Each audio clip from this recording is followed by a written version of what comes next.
You are still the Deputy Communications Officer of the NDC, correct? Yeah, so I mean, Sammy Gyamfi is someone you work closely with. I still work with. You still work with, yes.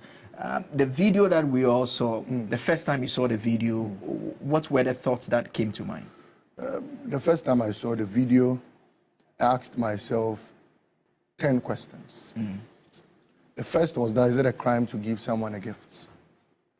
The second question was that, is it a crime to give someone the denomination as purported to be dollars? The third question was that, is it a crime to give agrada money?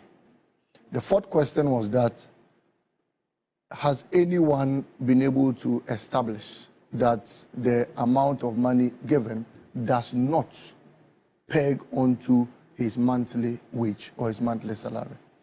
And so on and so forth. And so when I analyzed the circumstances surrounding, then I asked myself a question. Is it a crime to sit in your car, count money, and give to someone? These are fundamental questions any Ghanaian watching us today will also ask him or herself. And the reason why people ask themselves these questions is because they would try hard to arrive at a point of establishing where Sammy Gyamfi erred. And it's just fair. Like the presidency has invited, or were said to have invited him for questioning. Anybody would ask anybody such questions. And for me, as a young man from the northern part of this country, I won't fault Sammy Gyamfi for even apologizing. And the reason is that, per my training, whether you are right or wrong, if there's an uproar based on morality, you ought to apologize, even before you explain yourself. Growing up, there were things I never did wrong. I was scolded for them. And per my training, all you need to say is, I'm sorry, I'm sorry, I'm sorry. Then after, if there's ever an opportunity, you explain yourself based on the facts of the circumstances. Okay. Let me state emphatically on this platform that when I watched The Minority, I shook my head. No, we'll come to the Minority, but you didn't provide answers to the questions you asked. I mean, so what were your answers to the questions? So I'm coming to that. Yeah. Number one, based on the first question I asked, is it a crime to give someone a gift? No. There is no law in this country that criminalizes the offering of gifts. In fact, even if you are a public officer, once a gift is given to you, there are steps you take to ratify that particular gift. And those steps were done even in recent past, where His Excellency the President declared some gifts that were given and donated them to the state. Fair enough. All presidents get some gifts. What you ought to do is to declare it and follow a procedure. Why? If there's any wrongdoing, His Excellency the former president, Nana Addo, was caught on tape taking a brown envelope with 2 hands from people. It was a gift. He never declared it. But even with that, we never penalized him for it. Fast forward, the second question, is it a crime to possess dollars? There is no law, again, in this country that criminalizes the possession of that currency, dollar. There is no law. Look, recently, last week, and even till now, our brothers and sisters have been going on pilgrimage. They don't take Ghana cedi there. Do you know that it is even more of a crime to take a lot of Ghana cedi out of this country than taking the dollar out of this country? Go and read the foreign exchange law. It is a crime. If I'm traveling out of this country, the amount of cedi I can take out is far lower than the amount of dollar I can take out. At least with dollar, we can even do up to 10,000. But with the cedi, you must do far less than it, because you cannot take that currency out. And so for our brothers and sisters who were going on Hajj, what currency did they take? Or what currency did we give them? There is no law anywhere in the books. I listened to my brother Kabiru. We'll come to Kabiru. Quoting, okay, I was going to Kabiru. Then the third point now if you have answered, okay. The reason why it is not a crime to possess dollars in this country is because we even have forex. And the forex bureaus that are registered under the laws of this country permit you to buy and sell dollar. Okay. So if it is a crime, then the forex bureaus should be turned into chobbers, because it means that simply they are not fit to establish a fact that you go in and then you buy to possess dollars. So the way and manner you answer the question, then the question to you then is, yes, I mean, why has he been invited by the Chief Justice? the chief of staff. Sorry, the chief of staff. Has he been invited? There was no official document anywhere. I mean, at least we have confirmed. I'm saying that there was no official document anywhere suggesting that the chief of staff invited him based on A, B, C, D. And so we cannot establish that, you and I. Okay. But the fact still remains the fact that we can report is the fact that the information we have is that he was invited by the chief of staff in connection to the video. So if I come to your studio today and then I hug you, and people go out there to say, because Hon.Basintale hugged Akable, he's a gay, and so we have to investigate him, and there's an uproar, the presidency will invite me.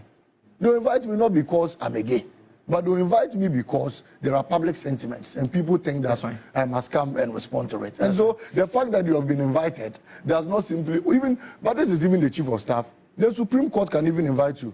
You could have a case there and you go there. But if you go to the Supreme Court, it doesn't simply mean you are guilty. In terms of some of the questions you also asked, you agree that some of them could appropriately be answered when a proper investigation takes place. For instance, you made reference to the fact that you've not heard anyone suggest that his earnings and the money he was seen with, 100%. they cannot correlate it. You agree that only an investigation can establish that? 100%. And the government is committed to doing that.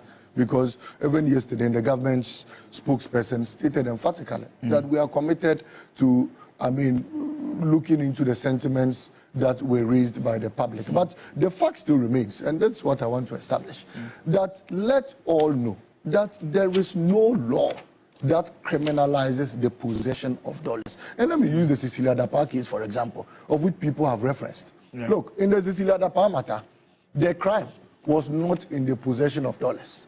The crime was in the amount of dollars she had, just opposing it, because to have found $1 million that cannot be tallied or just opposed to her income, then it will be tantamount to a prosecution beyond hellfire. What I'm saying is that there is no law that criminalizes the possession. Look, even back in the days, before the days of Kwame Nkrumah, when you arrive in this country with dollars, you declare it at the airport. And those days in history, the only place you were even permitted to spend the dollar was around the trade fair. That's where you go and then you'll be able to purchase things. But today, Aboso kind spare part dealers, they import commodities. Do they buy them with CD?